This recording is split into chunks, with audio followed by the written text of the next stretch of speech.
অর্পিতা আজকে আমাদের বলবে লোরকার সাহিত্য সৃজনে মৃত্যু এবং জীবন নিয়ে। দুজন খসখসে সবুজ উর্দি পরা সিপাহী কবিকে নিয়ে গেল টানতে টানতে। কবি প্রশ্ন করলেন, আমার হাতে শিকল বেঁধেছ কেন? সিপাহী দুজন উত্তর দিল না। সিপাহী দুজনেরই জিভ কাটা। অস্পষ্ট গোধূলি আলোয় তাদের পায়ে ভারী বুটের শব্দ। দমকা হাওয়ায় এলোমেলো হলো কবির চুল। তিনি বুঝতে পারলেন সমুদ্র থেকে আসছে বৃষ্টিময় মেঘ। তিনি বৃষ্টির জন্যে চোখ তুলে আবার দেখতে পেলেন একটি অরণ্য, অরণ্যের প্রতিটি বৃক্ষের স্বাধীনতা।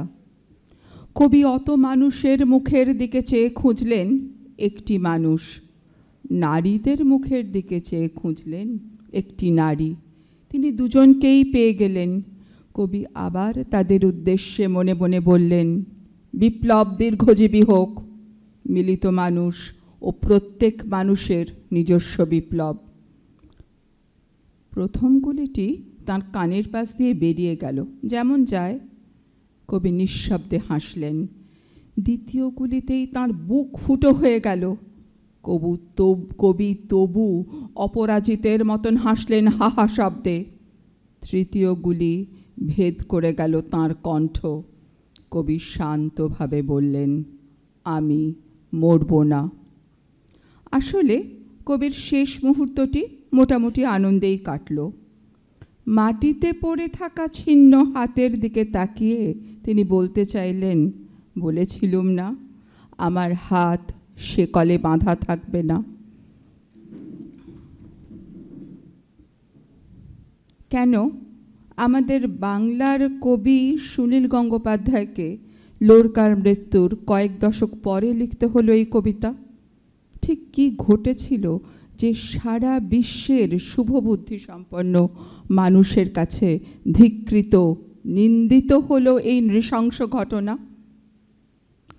আমরা একটু পিছিয়ে যাই। ঠিক সেই সময় কি কি ঘটছিল আমরা একটু দেখে নিই। 1930 সালে প্রিমো দে রিবেরার একনায়কতান্ত্রিক সামরিক শাসনের পতন ঘটে স্পেনে। 1931 সালে নির্বাচনে যেতে বামপন্থী ও মধ্যপন্থী দলগুলো এবং কোয়ালিশন সরকার গঠিত হয়। এই সরকারই স্পেনের দ্বিতীয় রিপাবলিক হিসেবে চিহ্নিত এবং তখন থেকেই সাংঘাতিক সংঘাতের সূচনা। এই রিপাবলিকানদের বিপরীতে দক্ষিণপন্থী, রক্ষণশীল, যারা রাজতন্ত্রের সমর্থক, ক্যাথলিক ধর্মযাজক, তারা একত্রিত হয়ে জাতীয়তাবাদী কোয়ালিশন তৈরি করে। ফ্রাঙ্কোর নেতৃত্বে শুরু হয় সামরিক উত্থান। 1936 সালে দেশটি রিপাবলিকান এবং জাতীয়তাবাদী শক্তি এই দুটি ভাগে সম্পূর্ণ ভাগ হয়ে যায়। পুরোদস্তুর শুরু হয়ে যায় স্পেনের গৃহযুদ্ধ। সমগ্র পৃথিবীর ইতিহাসে যা এক অত্যন্ত গুরুত্বপূর্ণ রক্তাক্ত অধ্যায়। 1936 সালে 17 জুলাই থেকে 1939 সালের 1 এপ্রিল এই 3 বছর স্থায়ী হয়েছিল স্পেনের গৃহযুদ্ধ। এবং স্পেনের গৃহযুদ্ধে যেটা সব থেকে আশ্চর্য ঘটনা ঘটেছিল সেটা হয়েছিল আন্তর্জাতিক ব্রিগেড। সারা পৃথিবীর বামপন্থায় যারা বিশ্বাসী, যারা স্বাধীনতায় বিশ্বাসী, মুক্তিকামী মানুষ, সারা পৃথিবী থেকে প্রায় 52টি দেশ থেকে মানুষ গিয়ে সেখানে যোগ দিয়েছিল। কিন্তু এই গৃহযুদ্ধের সূচনা পর্বেই বলি হয়েছিলেন আমাদের সকলের প্রিয় কবি ফেদেরিকো গার্সিয়া লোরকা। কেমন করে কাটছিল এই সময়টা? ফেদেরিকো অসম্ভব ব্যস্ত, সবসময় তিনি অসংখ্য পরিকল্পনায় মগ্ন।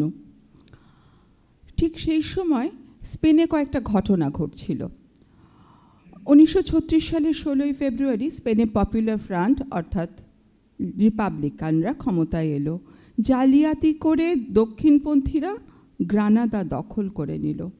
তাদের তখন অন্যতম বৃহৎ দল হচ্ছে কনফেডারাসিয়ন এসপানিওলা দে দেরেচোস অটোনোমাস, সংক্ষেপে সেদা। এই ফ্রন্টের আরেকটা দল ফালাঞ্জে এসপানিওলা, যাদের প্রতীক রক্তাক্ত ছোড়াসহ মুষ্টিবদ্ধ হাত। এই প্রতীক থেকেই তাদের হিংসাত্মক মানবতা বিরোধী স্বার্থ সুস্পষ্ট। সেদা ও এই দলটি ছিল পরস্পর বিরোধী, কিন্তু পপুলার ফ্রন্ট বা রিপাবলিকানদের বিপক্ষে তারা সংঘবদ্ধ হয়ে যায়।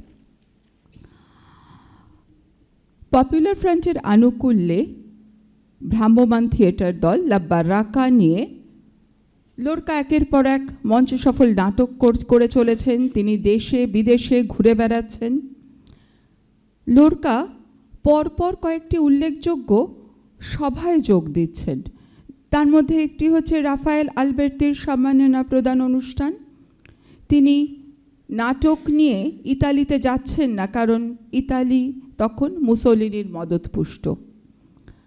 তিনি ফ্যাসিবাদ বিরোধী বিভিন্ন পত্রিকায় স্বাক্ষর করছেন। 1936 সালের 11ই জুলাই মাদ্রিদে একটি ভোজ সভায় নেরুদা অন্যান্য বন্ধুদের জানাচ্ছেন তার গ্রানাদায় ফিরে যাওয়ার বাসনা। সকলে নিষেধ করছে। সমস্ত বন্ধুরা বলছে, না, গ্রানাদায় না, তুমি মাদ্রিদেই থাকো। নিয়তির অমোঘ হাতছানিতে লোরকা পৌঁছে যাচ্ছেন তার জন্মভূমি গ্রানাদায়। দিনটি 14ই জুলাই 1936। পপুলার ফ্রন্টের সমর্থক যে লোরকা, এ কথা শত্রুপক্ষ জেনে গেছে।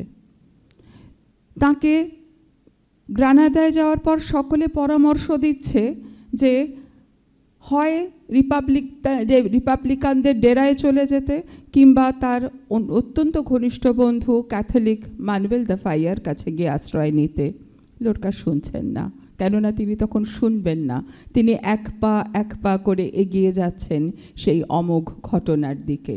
এবং কালকে আমরা বারবার শুনেছি একটাই উচ্চারণ, লোরকা কখনোই ভাবেননি যে তাকে হত্যা করা হতে পারে। তিনি তখন বিশ্ববন্দিত কবি, তিনি সকলের কাছে অত্যন্ত পরিচিত, এবং তিনি কখনোই সরাসরি রাজনীতির সঙ্গে যুক্ত ছিলেন না।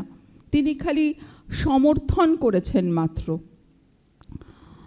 লোরকা শেষ পর্যন্ত তার ফালাঞ্জিস্ট বন্ধু লুইস, তিনিও কবি, লুইস রোসালেসের বাড়িতে আশ্রয় নেবেন বলে ঠিক করছেন, কেননা লুইস রোসালেসের দুই ভাই খোসে আর আন্তোনিও, তারা হচ্ছে ফালাঞ্জিস্ট অফিসার।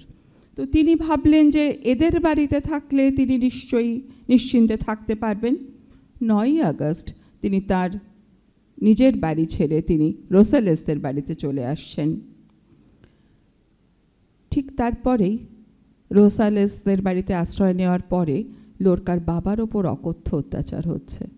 তার ছোট বোন কোঞ্চা সেটা সহ্য করতে না পেরে সে অনেকগুলো জায়গার কথা বলে ফেলছে, তার মধ্যে আছে রোসালেসদের বাড়ির কথা। 9ই আগস্ট থেকে 16ই আগস্ট লোরকা নিরাপদে ছিলেন রোসালেসদের বাড়িতে। কি করছিলেন তখন তিনি? শেষ মুহূর্ত পর্যন্ত লোরকা তিনি কিন্তু ভাবছেন যে প্যারাডাইস লস্টের মতো তিনি একটা মহাকাব্যপম কবিতা লিখবেন। আর তার কবি বন্ধু লুইস রোসালেসকে সঙ্গে নিয়ে তিনি স্পেনের শহীদদের নিয়ে কবিতা লিখবেন ভাবছেন।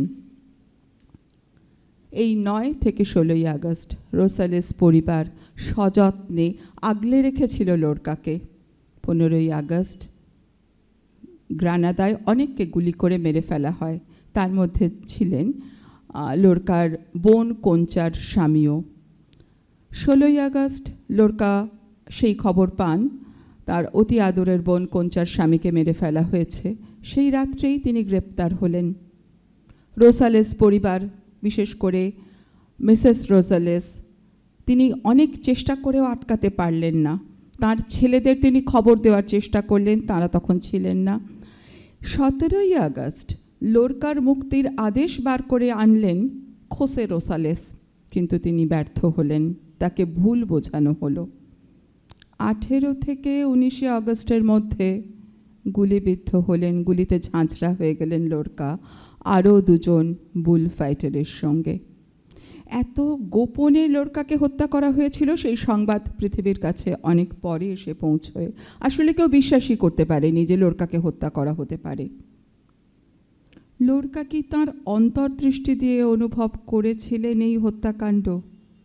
কেন তিনি অনেক আগে রোমান্সেরো খিতানোর মুয়ের্তে দে আন্তোনিও এল কাম্বোরিওর মৃত্যু কবিতাতে লিখছেন, আই ফেদেরিকো গার্সিয়া ইয়ামালা গুয়ার্দিয়া সিভিল, ওহে ফেদেরিকো গার্সিয়া, সেনারক্ষীকে ডাকো। এই কবিতার শুরুতেই তিনি বলছেন, ভোসেস দে মুয়ের্তে সোনারন সেরকাদেল গুয়াদিল কিভির, নদীর তীরে মৃতের কণ্ঠস্বর অনুরণিত। এই কণ্ঠস্বর, লোরকার এই মৃত্যুর কণ্ঠস্বর বারবার শোনা, এটা কি কোনো সত্যদ্রষ্টা কবির অনুভব, নাকি সমস্ত কবিরাই যে মৃত্যুর রহস্যে ঘেরা জীবনকে স্পর্শ করতে ভালোবাসেন সেটাই? কিন্তু খুব আশ্চর্য, আমরা পোয়েতা এন নুয়েভা ইয়র্ক, যেটা কালকে আমাদের ইন্দ্রাণী অনুবাদ শুনিয়েছে, সেখানে একটা মৃত্যুর বর্ণনা আছে। ফাবুলা ইরুয়েদা de los tres amigos. Cuando se hundieron las formas puras bajo el cri-cri de las margaritas, comprendí que me habían asesinado. Recorrieron los cafés y los cementerios y los iglesias, abrieron los tonelas y los armarios, destrozaron 3 esqueletas para arrancar sus dientes de oro. Ya no me encontraron. ¿No me encontraron? No me encontraron. Daisy ফুলের কিচিরমিচিরের তলায় বিশুদ্ধ আকারগুলো যখন ডুবে গিয়েছিল, জেনেছিলাম আমায় হত্যা করা হয়েছে। কাফেতে, সমাধিক্ষেত্রে, গির্জায় ওরা খুঁজে বেড়াচ্ছিল, আলমারির বাক্সের সব ঢাকনা খুলে ফেলে। তাও ওরা খুঁজে পায়নি আমায়। খুঁজে পায়নি আমায়? না, খুঁজে ওরা পায়নি আমায়। এটা কোন লোরকা লিখলেন? আমাদের ভাবলে অসম্ভব লোরকার কোন দৃষ্টি থেকে তিনি এটা রচনা করেছিলেন আমরা জানি না, কোন শক্তি থেকে, কিন্তু আমরা কিন্তু সকলেই আশ্চর্য হয়ে যাই। লোরকার মৃত্যু ব্যথিত করেছিল সবাইকে। কালকে আমাদের বক্তা শিশির রায় তিনি বারবার বলছিলেন যে লোরকার ভূত কিন্তু ছাড়েনি। লোরকার ভূত কিন্তু ফ্যাসিবাদীদের, লোরকার ভূত সেই ফ্রাঙ্কোপন্থীদের সারাক্ষণ তাড়া করে ফিরেছে। তারা কিন্তু কেউ অব্যাহতি পায়নি, এবং খুব স্বাভাবিকভাবেই অন্য কবিরাও আলোড়িত হয়েছেন। স্পেনের অন্যতম কবি আন্তোনিও মাচাদো লিখছেন, এল ক্রিমেন ফুয়ে এন Granada se le vio caminando entre fusiles por una calle larga, salir al campo frío. Aún con estrellas de la madrugada mataron a Federico cuando la luz asomaba, que en Granada el crimen, sabed, pobre Granada, en su Granada. তাকে দেখা গিয়েছিল অগ্নিবৃষ্টির মধ্যে। সে হেঁটে যাচ্ছিল এক দীর্ঘ পথ। ভোরের তারা জেগেছিল শীতল প্রান্তরে। হত্যা করা হলো ফেদেরিকোকে। আহ, সবাই জানুক, গ্রানাদায়, তারই সাধের গ্রানাদায়, হতভাগ্য গ্রানাদায় ঘটেছিল কি জঘন্য অপরাধ। কিউবার কবি নিকোলাস গিয়েন লিখলেন, রবিবার রাত 9টায় সব ঘড়িতে যখন কাঁটায় কাঁটায় 9টা, ফেদেরিকো চলে গেল, সে আর ফিরল না। আমাদের মনে পড়ে যায় মাতাদোর ইগনাসিও সানচেস মেকিয়াসের মৃত্যুতে লেখা লোরকার অসামান্য শোকগাথা। ইগনাসিও লোরকার অত্যন্ত ঘনিষ্ঠ বন্ধু। তিনি শুধু অত্যন্ত দক্ষ মাতাদর ছিলেন তাই নয়, তিনি শিল্প সাহিত্যের সুরসিক ছিলেন, তিনি কবিতাও লিখতেন। তার মৃত্যুতে লোরকা বজ্রাহত হয়েছিলেন, কেননা কোনো এক অসতর্ক মুহূর্তে মৃত্যু তার কাছে পৌঁছে গিয়েছিল। বিকেল 5টা, ঠিক তখন বিকেল 5টা বাকি ছিল মৃত্যু, শুধুমাত্র মৃত্যু। হায়, কি ভয়ঙ্কর সেই বিকেল 5টা! প্রত্যেকটা ঘড়িতেই তখন বাজে 5টা। লোরকা একটা চিঠিতে লিখছেন, এ যেন, মানে ইগনাসিওর মৃত্যুর পর তিনি একটা চিঠিতে লিখছেন, এ যেন আমার নিজের মৃত্যুর প্রশিক্ষণ। আমি আশ্চর্য এক শান্তি অনুভব করছি। মাঝে মাঝে আমি ইগনাসিওকে এমন স্পষ্টভাবে দেখতে পাই যে মনে হয় ওর মৃতদেহ আমার চোখের সামনে। পাবলো নেরুদা একটু আগেই শক্তি আমাদের মনে করিয়ে দিয়েছেন, পাবলো নেরুদা লোরকার ঘনিষ্ঠ বন্ধু ছিলেন। তিনি তো কোনোভাবেই সহ্য করতে পারেননি লোরকার এই আকস্মিক হত্যাকাণ্ড। 1933 সালে লোরকার সঙ্গে তার পরিচয় বুয়েনোস আইরেসে, এবং তখন লোরকা গেছেন তার নাটক বোদাস দে সাংগ্রে নিয়ে বুয়েনোস আইরেসে, এবং তখন নেরুদার সঙ্গে তার বন্ধুত্ব হয়। আর 1934 সালে নেরুদা যখন চিলির রাষ্ট্রদূত হয়ে মাদ্রিদে এলেন, তখন সুগভীর হলো তাঁদের বন্ধুত্ব। লোরকা তাঁর কাছে কবিতার মূর্ত রূপ।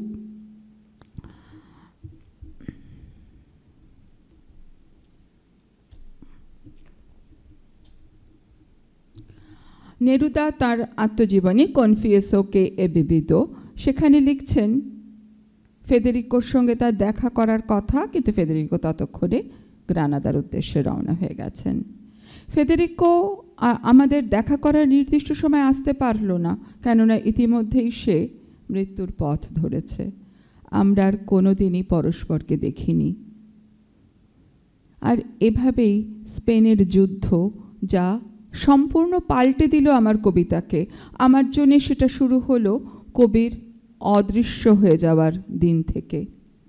লোরকা সম্পর্কে বলছেন, কি অসামান্য কবি!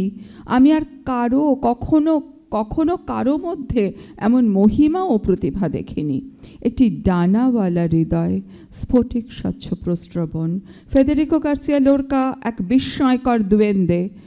চৌম্বক শক্তির মতো আনন্দ ছিল তার হৃদয়ে, যেখান থেকে বিচ্ছুরিত হতো একটি গ্রহের প্রাণশক্তি, উন্মুক্ত হৃদয় এবং সুরসিক, বিশ্বজনীন এবং আঞ্চলিক, প্রতিভা সম্পন্ন, সঙ্গীতজ্ঞ, অসামান্য তার মূকাভিনয়, সহজেই সচকিত এবং কুসংস্কারাচ্ছন্ন, ভাস্বর এবং কমনীয়, যেন আবহমান স্পেনের ঐতিহ্যের প্রতিমূর্তি।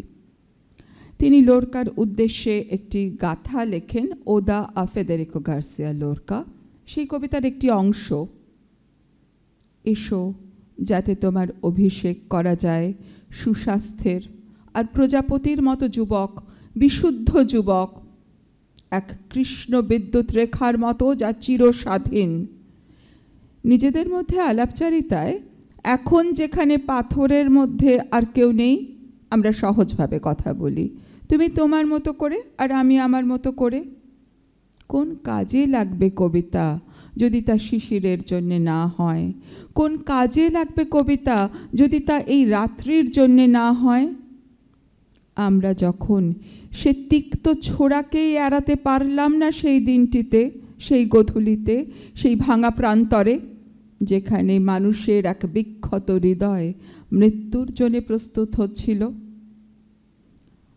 প্রিয় বন্ধু লোরকার মৃত্যুর পর নেরুদা আর রোম্যান্টিক কাব্যিক বিষণ্ণতায় আচ্ছন্ন থাকতে পারেননি। সম্পূর্ণ বদলে গিয়েছিল নেরুদার কবিতার লেখার গতিপথ, এবং তিনি সেই সময়ে লেখেন তার বিখ্যাত কবিতার বই এসপানিয়া এল কোরাসন। এবং তার আরেকটি, সেই এসপানিয়া এল কোরাসনের একটা বিখ্যাত কবিতা, কয়েকটি বিষয় বুঝিয়ে বলি।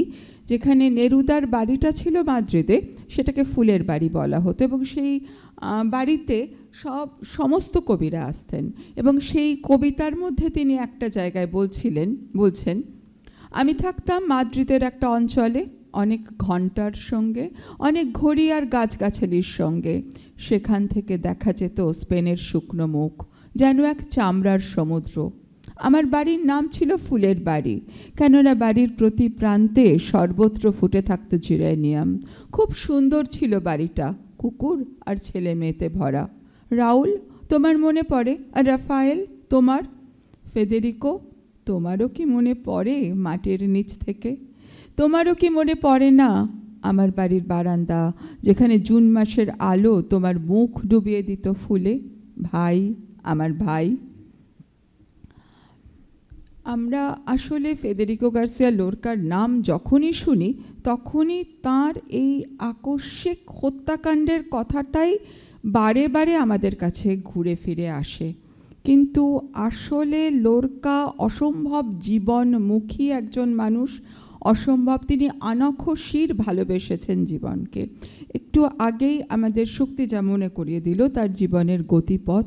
প্রত্যেকটা মুহূর্তে তিনি কর্মময়, কর্মব্যস্ত, অনেক কিছু করছেন একসঙ্গে। তিনি সঙ্গীতজ্ঞ একদিকে, তিনি পিয়ানো বাজানো শিখছেন, তিনি কান্তেখন্দ গভীর গান নিয়ে তিনি গবেষণা করছেন একদিকে, অন্যদিকে তিনি কবিতার পর কবিতা লিখে চলেছেন। এখানে আমার একটা কথা বলার আছে। অনেক সময় যাদের মৃত্যু অল্প বয়সে হয়, অনেক সময় তাদের সৃষ্টিকে একটা অসম্ভব মাহাত্ম্য দেওয়া হয়, একটা অসম্ভব তাদের ওপরে তুলে ধরা হয়। কিন্তু লোরকার ক্ষেত্রে একদম তা বিপরীত, কেননা তিনি মাত্র 18-19 বছর তিনি সৃজনশীল ছিলেন।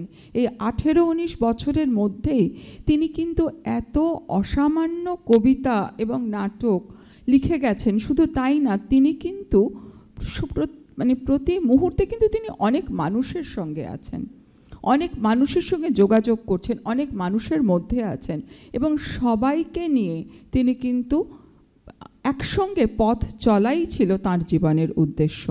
এটা কিন্তু আমরা যত তাকে দেখি তত বিস্মিত হই যে ওইটুকু সময়ের মধ্যে, মাত্র 38 বছর বয়সের মধ্যে লোরকা কী করে এমন অসামান্য কাব্য সম্ভার, এমন অসামান্য নাটক, যেটার কথা আমরা এক্ষুনি শুনলাম।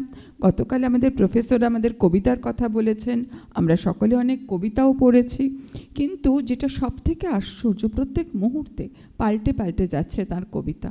প্রত্যেক মুহূর্তে তিনি একটা জায়গা থেকে আরেকটা জায়গায় নিজেকে নিয়ে যাচ্ছেন, নিজেকে পরিবর্তিত করছেন, নিজেকে বিশুদ্ধ করছেন, নিজেকে আরও অনেক অনেক বেশি সমৃদ্ধ করছেন। এবং তার এই নিজেকে সমৃদ্ধ করা, সেটা একদম ছোট্টবেলা থেকে শুরু হয়েছিল।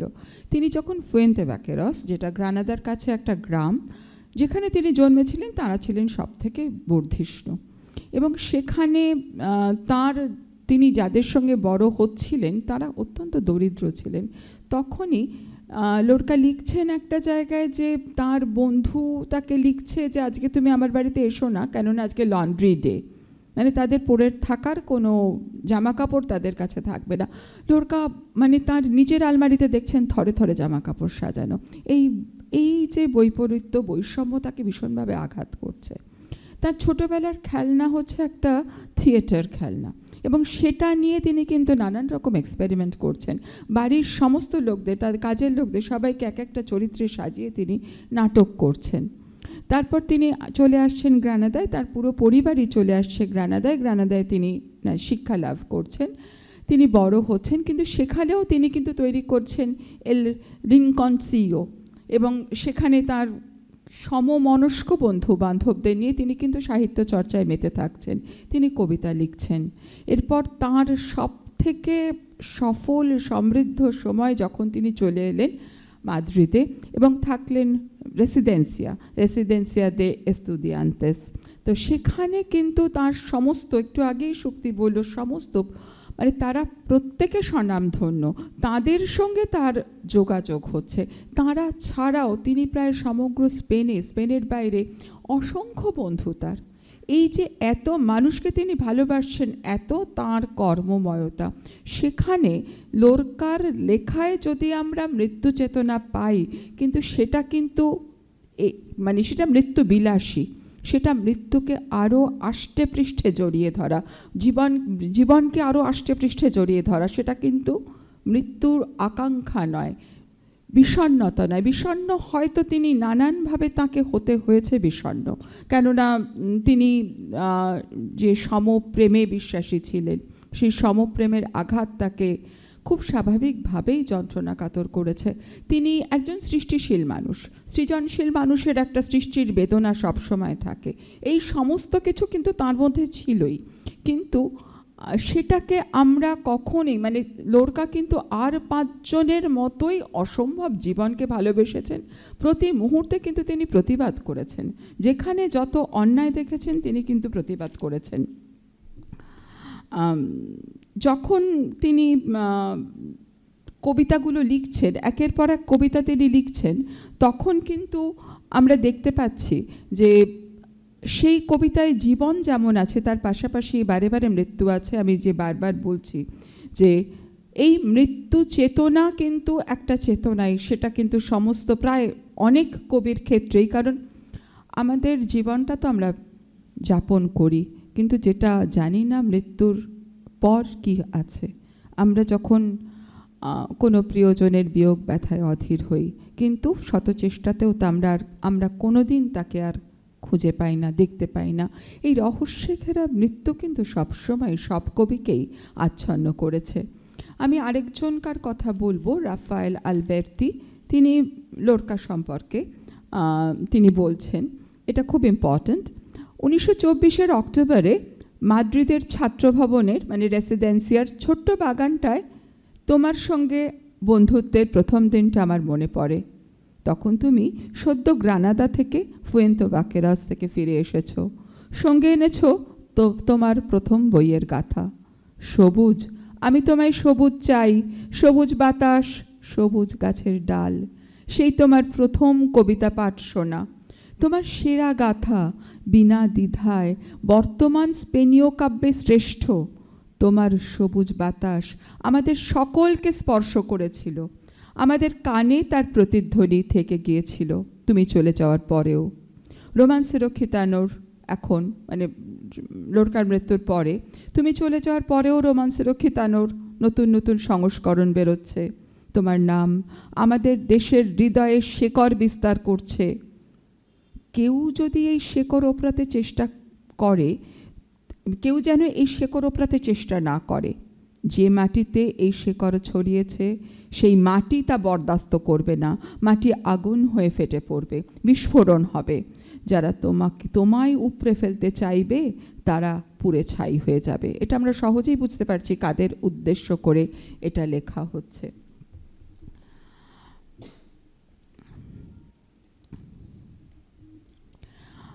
লিব্রো দে পোয়েমাস তার প্রথম কবিতার বই। স্ভেনীয় কবিতায় তিনি লিখছেন, শীতল ঝর্ণার পাশে তার হৃদয় বিশ্রামরত। কবির অনুরোধে বিস্মৃতির মাকড়সা তার জালে যেন তার হৃদয়কে সম্পূর্ণ ঢেকে দেয়। কবির জেগে ওঠা হৃদয় তাকে তার ভালোবাসার গল্প বলে। কবি বলেন, নীরবতার মাকড়সা তাকে রহস্যের জালে ঢেকে দেয়। কবির হৃদয় ঝর্ণার জলে গড়িয়ে পড়ে যায়, আর জল খুশিতে গান গাইতে গাইতে তাকে নিয়ে চলে যায়। এইভাবে শীতল জলেই কবির তপ্ত হৃদয় খুঁজে নেয় আশ্রয়। কবির কাছে প্রতিটি গান ভালোবাসার নিস্তরঙ্গ জলাশয় হয়ে ওঠে। বালাদিয়া দে los tres ríos, তিনটি নদীর ছোট্ট গাথা কবিতায় কবি লেখেন। গুয়াদালকিভির নদী বয়ে যায় কমলা লেবু আর জলপাই বনের মধ্যে দিয়ে। গ্রানাদার দুটি নদী তুষার থেকে নেমে আসে গম ক্ষেতের মধ্যে দিয়ে, কিন্তু ভালোবাসা উধাও হয়ে যায় আর ফিরে আসে না। আই আমোর কেসে ফুয়ে ইনো বিনো, কবিতার শেষে গিয়ে বলেন, নদীরা জলপাই আর কমলা ফুল বয়ে নিয়ে যায় আন্দালুসিয়ার সমুদ্রে, কিন্তু ভালোবাসা উধাও হয়ে যায় বাতাসের সঙ্গে। কবিও জানেন, আমরাও জানি, ভালোবাসা হারিয়ে যেতে পারে না। ভালোবাসার অমিত শক্তিতে পরিচালিত হয় বিশ্ব চরাচর। কবিরা তাদের প্রেমকে লুকিয়েও রাখেন না, বন্দিও করেন না। তারা প্রেমকে গচ্ছিত রাখেন তাদের শব্দের কাছে। সেই শব্দের অমৃত পরশে জারিত হয় আমাদের মন, আমাদের জীবনচর্যা সার্থক হয়। লোরকাও তার ব্যতিক্রম নন। কান্তে খন্দ বা গহন সঙ্গীতের পুনিয়াল কবিতায় তিনি বলছেন, ছোড়া হৃদয়ের মধ্যে ঢোকে বন্ধা জমিতে লাঙলের ফলার মতো। না, আমায় বিদ্ধ করো না, না। আমরা নিশ্চিতভাবে জানি তার এই আকুতি কেউ শোনেনি, প্রেম তাকে আমূল বিদ্ধ করেছে। তাই দেশীয় কবিতার শেষে ধ্বনিত হয় কবির তীব্র কামনা, একটি দীপ্ত বিশ্রাম, আর সেখানেই আমাদের চুম্বন। প্রতিধ্বনির অনুরণনের সৌন্দর্য চিহ্ন উন্মুক্ত হতে পারে অনেক দূরে, তোমার উষ্ণ হৃদয়, আর কিচ্ছু নয়। নারী ও পুরুষের প্রতি সমান দৈহিক আকর্ষণ তাকে কিছুটা মাঝে মাঝে বিভ্রান্ত করত। আল ওইদো দে উনা মুচাচা কবিতায় ব্যক্ত হয়েছে ভালোবাসার প্রগাঢ় অনুভব। আমি চাইনি, তোমায় কিছুই বলতে চাইনি, তোমার চোখের ভেতর দেখেছি দুটো ছোট ছোট পাগল গাছ, হাওয়ায় হাসিতে আর সোনায় ওরা দুলছিল। আমি চাইনি, তোমায় কিছুই বলতে চাইনি। দোলাচালতায় আক্রান্ত কবির প্রেম জীবন, কিন্তু বারে বারে তিনি ফিরে গেছেন সেই প্রেমের কাছেই। আমার এখানে আরেকটা বলার কথা, লোরকা চিঠি লিখেছেন, অসংখ্য চিঠি লিখেছেন বন্ধুদের, তার বাবা মাকে, এবং এই চিঠিগুলো তিনি সারা জীবন ধরে লিখে গেছেন। এখানে মানে আমরা যেমন একদম তিনি বাড়ি থেকে বাইরে যাচ্ছেন, যখনও মাদ্রিদে এসে পৌঁছনি তখনও মা বাবাকে চিঠি লিখছেন। তার পরবর্তীকালে একদম শেষকালে 1935 সালেও দেখছি তিনি মা বাবাকে চিঠিতে প্রত্যেকটা কথা জানাচ্ছেন। এবং চিঠির লেখার মানে পত্র যাদের লিখছেন তাদের সংখ্যা ক্রমশ বেড়েই যাচ্ছে, এবং চিঠিতে কিন্তু সবসময় তার অসংখ্য অসংখ্য পরিকল্পনার কথা। সবসময় তিনি কিছু না কিছু করছেন, অসম্ভব সাফল্য আসছে, সেই সাফল্যের কথা তিনি জানাচ্ছেন। এখানে একটা ঘটনা, সেটা এখানে হয়তো অনেকবার আমি বলেছি, তবুও আবার বলছি, যেটা তিনি মাদ্রিদে যাওয়ার কিছুদিন পরে তিনি মা বাবাকে চিঠিতে জানাচ্ছেন যে রবীন্দ্রনাথ আসছেন, এবং রবীন্দ্রনাথ আসছেন বলে তার সম্মাননার একটা আয়োজন করা হয়েছে বিসর্জন নাটক অভিনয়ের মধ্যে দিয়ে। সেখানে তিনি জয়সিংহ চরিত্রে অভিনয় করবেন। নির্দেশককে খুয়ান রামন খেমেনেস, এবং রেসিডেন্সিয়ার সবাই অত্যন্ত আনন্দের সঙ্গে সেই নাটক অভিনয় করবে বলে তারা স্থির করেছে। একটু পড়ে শোনাচ্ছি। এবং মা বাবাকে লিখছেন চিঠির শেষে যে তোমরা এল সাক্রিফিসিও কিনে পড়ো, কারণ তোমরা তো নাটকটা দেখতে আসবে, তোমরা আগে সাক্রিফিসিওটা পড়ে নিও। যদিও রবীন্দ্রনাথ শেষ পর্যন্ত পৌঁছতে পারেননি, কিন্তু নাটকটা লোরকার হৃদয় নিশ্চিতভাবে স্পর্শ করেছিল। জয়সিংহ চরিত্র সারল্য, মহত্ব, ঔদার্য ও শৌর্যের প্রতীক।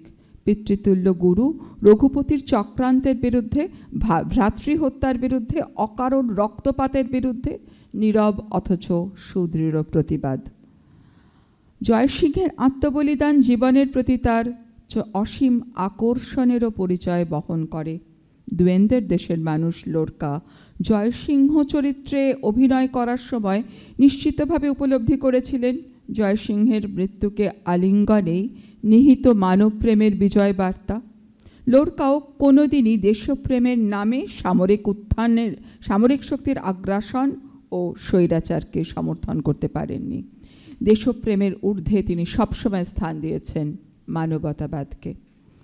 এই যে লোরকার বিভিন্ন চরিত্রের দিকগুলো আমরা দেখতে পাচ্ছি, লোরকার যে আন্দালুসীয় প্রকৃতির মধ্যে তার বড় হওয়া, প্রকৃতিকে ভালোবাসা, মানুষকে ভালোবাসা, এটার মধ্যে দিয়ে যখন চিহ্নিত করে দেওয়া হয় যে লোরকা কেবলমাত্র মৃত্যুকে নিয়ে কবিতা লিখেছেন, সেটা কিন্তু আমার কাছে সেটা ঠিক বলে মনে হয় না। আর দ্বন্দ্বের সম্পর্কে তিনি দীর্ঘ বক্তৃতা, তিনি তো শুধু কবিতা নাটক লেখেননি, তিনি প্রবন্ধও লিখেছেন। দুটি অসম্ভব গুরুত্বপূর্ণ প্রবন্ধ, একটা হচ্ছে দ্বন্দ্বকে নিয়ে আর একটা কান্তে খন্দকে নিয়ে। তিনি একটা সঙ্গীতের অনুষ্ঠান করেছিলেন, তিনি আন্দালুসীয় সংস্কৃতির ধারক বাহক হয়ে উঠেছিলেন। এই কর্মময় প্রাণবন্ত লোরকা তিনি কিন্তু সব সময় কিন্তু জীবনেরই কথা বলছেন, জীবনেরই জয়গান গাইছেন। তার বন্ধুকে চিঠিতে লিখছেন, কয়েকদিন আগে সিয়েরা নেভাদার আকাশে সবুজ লালের এক চাঁদ উঠেছিল। সন্ধ্যের অন্ধকার যখন নামে তখন একেবারে এক অবাস্তব জগৎ তৈরি হয়ে যায়, ভাঙা স্বপ্নের পরিবেশ। তোমাকে বলে বোঝাতে পারবো না কি বিশাল এই সবুজ প্রান্তর আর কালো পপলার বনের এই ছোট্ট গ্রাম। রাতে এত নক্ষত্রের শরীর আমায় বেদনার্ত করে, আর বৃষ্টিস্নাত হাওয়ায় মাতাল হয়ে যায়। আমার সন্দেহ হয় যে ভারতবর্ষেও হয়তো এমন বর্ণময় মাতাল রাত দেখা যায়। এমন অলিক পরাবস্তা মায়াময় প্রকৃতির স্পর্শে লোরকার কবিতাও সৃষ্টি করে অনন্য স্বপ্নলোক। লোরকার কাব্যজগতের পটভূমিতে আন্দালুসিয়ার আশ্চর্য নিসর্গ তাঁর শিরায় ধমনীতে প্রবাহিত। আন্দালুসীয় সংস্কৃতি তাঁকে আচ্ছন্ন করে রাখে। রোমান্সেরও খিতানো কাব্যগ্রন্থে সৃজিত হয় আন্দালুসীয় এক মহাকাব্য। সেই মহাকাব্যের পটভূমিকায় আন্দালুসিয়ার অলৌকিক নিসর্গ, জিপসি, চাঁদ, ঘোড়া, দেবদূত, নদী এরাই মহাকাব্যের বিভিন্ন চরিত্রে অবতীর্ণ। এমনকি কবির 3 প্রিয় শহর গ্রানাদা, কর্দোবা, সেভিয়া এরাও তাদের স্বর্গীয় সৌন্দর্য নিয়ে এক একটি চরিত্রে রূপান্তরিত। এ যেন এক কার্নিভাল।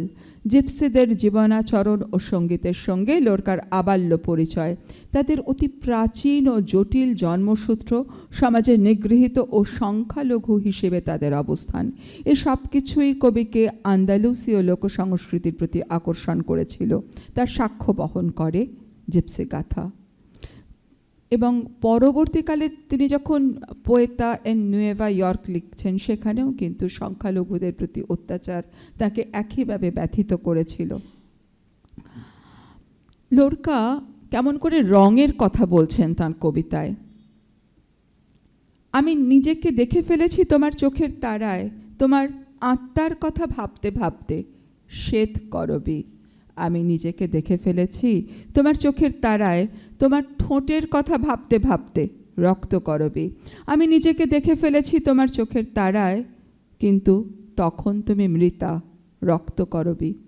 ফুলের 3টি রঙের ব্যবহারে এমন করে প্রেমের 3টি স্তরকে প্রকাশ করা সম্ভব একজন প্রকৃত প্রেমিকের পক্ষেই। এইভাবেই কিন্তু আমরা লোরকার বিভিন্ন জায়গায় বিভিন্নভাবে তাকে আমরা স্পর্শ করলাম। আমি আর ছোট্ট দুটো কবিতা যেটা ভীষণভাবে জীবনের কথা বলে, সেরম দুটো কবিতা পড়ে আমি শেষ করব। একটা কবিতার নাম বাঁক, রেকোদো। আমি শৈশবে ফিরে যেতে চাই, আর শৈশব থেকে ছায়ায়। তুমি যাবে তো বুলবুল, যাও তবে। ফিরে যেতে চাই ছায়ায়, আর ছায়া থেকে ফুলে। সুরভি তুমি যাবে, যাও তবে। ফিরে যেতে চাই ফুলে, আর ফুল থেকে আমার হৃদয়ে।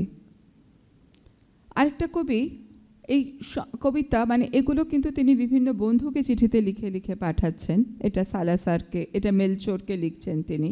অলস নদী, নদী বয়ে যায়, নদী দিয়ে বয়ে যায় আমার চোখ, নদী দিয়ে বয়ে যায় আমার হৃদয়, নদী দিয়ে। আমার হৃদয় গুনতে থাকে সময়, যে সময় ঘুমিয়ে থাকে। নদী বয়ে আনে শুকনো পাতা, এই নদী স্বচ্ছ আর গভীর। এই নদী আমার হৃদয় জিজ্ঞেস করে, সে কি জায়গা পরিবর্তন করতে পারে? লোরকার এই যে কথাগুলো আমি বললাম, তিনি যেমন করে জীবনকে ভালোবেসেছে, তিনি বারে বারে সমস্ত আমাদের পরিচিত কবিদের মতো মৃত্যুর পরেও কিন্তু তিনি সেইগুলোকেই সঙ্গে চান।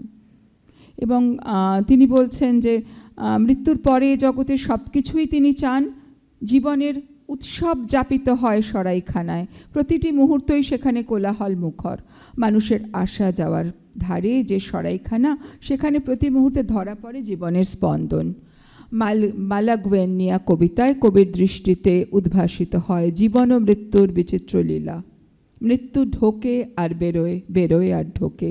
মৃত্যু সরাইখানা থেকে। জীবনের প্রতি এই যে কবির আসক্তি এবং জীবন মৃত্যুর এই খেলা, আমাদের মনে পড়ে যায় আমাদের কবি রবীন্দ্রনাথের একটা গানের লাইন, মরতে মরতে মরণটারে শেষ করে দে একেবারে, তারপরে সেই জীবন এসে আপন আসন আপনি লবে। লামেন্তাসিয়ন দে লা মুয়ের্তে কবিতায় কবি লিখছেন, অন্ধকার আকাশে হলুদ বিদ্যুৎ রেখা। আমি পৃথিবীতে এসেছিলাম চোখ নিয়ে, আর চলে যেতে হবে সে দুটো ছাড়াই। হে তীব্রতম যন্ত্রণার প্রভু। এই পৃথিবীর মায়া কবিকে অচ্ছেদ্য বন্ধনে বেঁধেছে। যে চোখ দিয়ে নিসর্গের রূপ, রস, বর্ণ, গন্ধ, সৌন্দর্য তিনি দেখেন, তা ফেলে রেখে যাবেন কি করে? মেমেন্টো কবিতায় তাই লিখছেন, আমরা যখন মরে যাব, আমরা সঙ্গে নিয়ে যাব আকাশের সারিবদ্ধ দৃশ্যমালা। কবি জীবনানন্দ লিখেছিলেন, আবার আসিব ফিরে ধানসিঁড়িটির তীরে এই বাংলায়, হয়তো মানুষ নয়, হয়তোবা শঙ্খচিল শালিখের বেশে।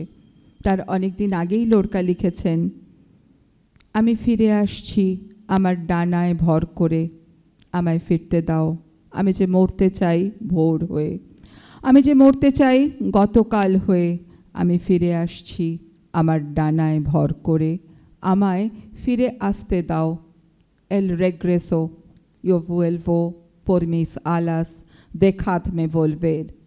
Quiero morirme siendo amanecer, quiero morirme siendo ayer, yo vuelvo por mis alas, dejadme retornar.